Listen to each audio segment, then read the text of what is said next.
Hi friends, welcome to Priya Vlogs. இன்னைக்கு ஒரு dhaba style பன்னீர் butter masala தான் பண்ண போகிறோம். எப்படி பண்ணுறதுன்னு பார்க்கலாம். ஒரு கியூப் பன்னீர் ஆட் பண்ணியிருக்கேன்.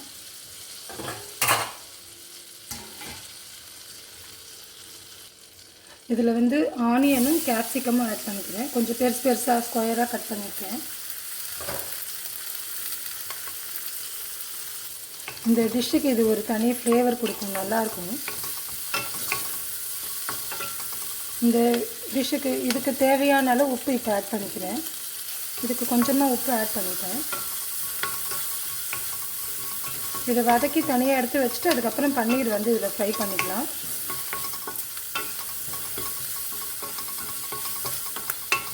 கொஞ்சம் நல்லா கோல்டன் ப்ரௌன் கலரில் ஆகணும், அப்போ தான் ரொம்ப டேஸ்டியாக இருக்கும். நம்ம ஃபைனலாக தான் இது வந்து கிரேவியில் ஆட் பண்ண போகிறோம். ஸோ வதங்கட்டும். பன்னீர் ஆட் பண்ணிக்கிறேன்.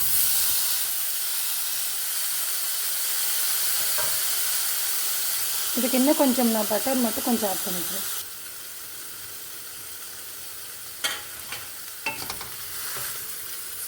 கொஞ்சம் கிறிஸ்பி ஆகட்டும், ஃப்ரை ஆகட்டும்.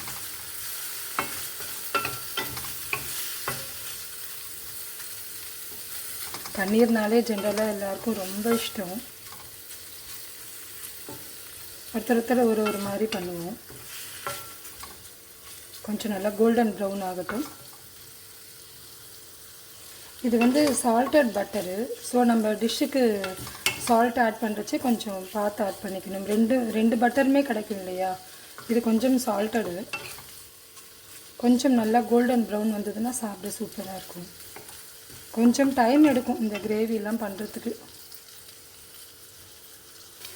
ரொம்ப கோல்டன் ப்ரௌன் ஆகிடுச்சுன்னா அதுக்கப்புறம் ரொம்ப சாஃப்டாகவே இருக்காது, ஹார்டாகிடும். ஸோ நான் இந்த ஸ்டேஜில் நான் வந்து வேறு பாத்திரத்தில் மாற்றிடுறேன். கொஞ்சமாக பட்டர் ஆட் பண்ணியிருக்கேன். நான் நிறையாலாம் ஆட் பண்ணல, கொஞ்சம் தான் ஆட் பண்ணுறேன்.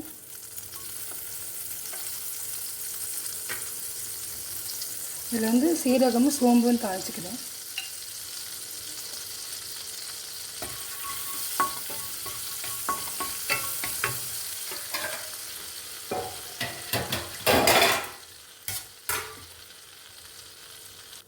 இதில் ஒரு 1.5 வெங்காயம் ஆட் பண்ணிக்கிறேன். ஆல்ரெடி சால்டட் பட்டர்னால நான் கொஞ்சமாக சால்ட் ஆட் பண்ணிட்டேன். இப்போ வந்து ஒரு தனியா பொடி, கரம் மசாலா. இது வந்து RCM பிராண்டோடது. இது வந்து ஃபுல் அண்ட் ஃபுல் ஆர்கானிக்கு. நாங்கள் மேக்ஸிமம் யூஸ் பண்ணுறது எல்லாமே ஆர்கானிக் ப்ராடக்ட்ஸு தான்.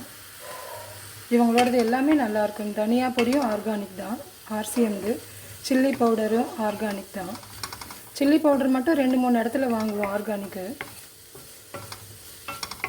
மஞ்சப்பொடி, ஜீரகம் எல்லாமே ஆர்கானிக் தான், RCMோடது. இது கொஞ்சம் நல்லா வதங்கட்டும். இதுக்கு ஒரு பேஸ்ட்டு பியூரி ரெடி பண்ணணும். அது எப்படி பண்ணுறதுன்னு பார்க்கலாம். ஒரு மிக்ஸி ஜாரில் ஒரு 10 பல் பூண்டு, இஞ்சி, கொஞ்சம் முந்திரி பருப்பு, ஒரு 3 தக்காளி,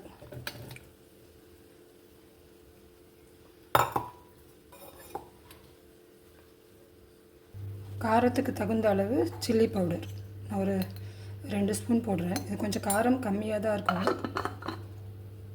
ஃபைனாக அரைச்சிட்டு பார்க்கலாம்.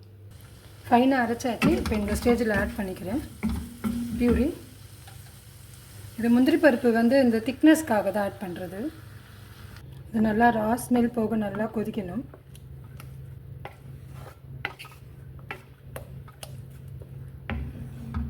ஒரு 5 to 10 மினிட்ஸ் நல்லா அந்த ஆயில் பிரிஞ்சு மேலே வரணும். நல்லா கொதிக்கட்டும். சிம்மில் வச்சுட்டு கொதிக்க வச்சா கொஞ்சம் நல்லாயிருக்கும் taste.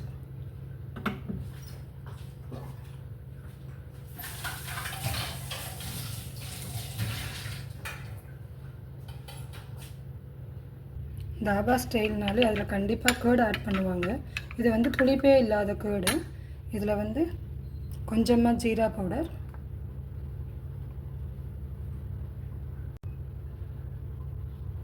Kashmiri chilli powder already அதுலேயும் ஆட் பண்ணியிருக்கோம்.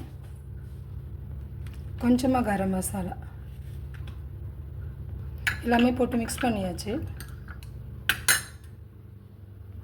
இந்த ஸ்டேஜில் நான் அந்த கேர்டு மிக்ஸ் பண்ணதை இதில் ஆட் பண்ணிக்கிறேன்.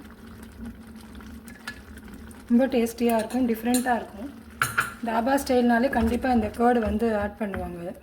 ஒரு க்ரீமி ஸ்ட்ரக்சர் கொடுக்கும். நல்லா கொதிக்கட்டும். நல்லா கொதிச்சிக்கிட்டு இருக்கு. ஒரு 2 மினிட்ஸ் கழிச்சு நம்ம இந்த பன்னீரும் ஆனியன் கேப்சிகமும் ஆட் பண்ணிடலாம். ஃபைனலாக கார்னிஷிங்க்கு வந்து கசூரி மேத்தி போட்டுட்டா சூப்பராக இருக்கும். பார்க்கலாம். சில பேர் வந்து வெங்காயம் தக்காளி எல்லாத்தையுமே வதக்கிட்டு பியூரி மாதிரி அரைச்சிட்டு பண்ணுவாங்க. நான் அப்படியும் பண்ணியிருக்கேன். சரி இப்படி பண்ணலாமேன்னு சொல்லிட்டு இந்த தடவை இப்படி ட்ரை பண்ணியிருக்கேன். இதுவும் நல்லாயிருக்கும் டேஸ்ட்டு. டிஃப்ரெண்ட்டாக ட்ரை பண்ணால் தான் ஒரே மாதிரி சாப்பிட்டா போர் அடிக்கும் நமக்கும். ஸோ ஒரு 2 மினிட்ஸ் ஆகட்டும். நான் இந்த கிரேவிக்கு சப்பாத்தி மாவு வந்து தினை மாவும் வெந்தயக்கீரையும் போட்டு மாவு பிசைஞ்சு வச்சுருக்கேன். ரொம்ப ஹெல்த்துக்கு நல்லது. தினை மாவு வந்து சுகருக்கு நல்லது. அதேமாதிரி வெந்தயக்கீரையும் சுகருக்கு நல்லது. ஸோ இது வந்து தினை மாவு வெந்தயக்கீரை சப்பாத்தி. பச்சை வாசனை போயிடுது. இந்த ஸ்டேஜில் நான் வந்து கேப்சிகம் ஆனியன் ஆல்ரெடி ஃப்ரை பண்ணி வச்சுருக்கேன் இல்லையா, அதை போட்டுடுறேன்.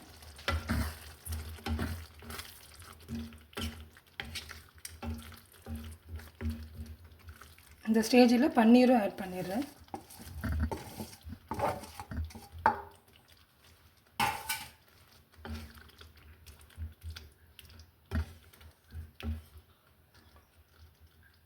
இந்த ஸ்டேஜில் கொஞ்சமாக கசூரி மேத்தி ஆட் பண்ணிக்கிறேன். ரொம்ப ஃப்ளேவராக சூப்பராக இருக்கும். நம்ம தாபா ஸ்டைல் பன்னீர் கிரேவி ரெடி. சர்விங் பவுல் மாற்றிட்டு பார்க்கலாம். நம்ம தாபா ஸ்டைல் பன்னீர் கிரேவி ரெடி. கார்னிஷிங்க்கு கொஞ்சமாக கொத்தமல்லி போட்டுக்கிறேன். ரொம்ப டேஸ்டியாக இருக்கும். கண்டிப்பாக ட்ரை பண்ணி பாருங்கள். Thank you friends. தேங்க்யூ ஃபார் வாட்சிங். Please subscribe to my channel Priya Vlogs. Thank you.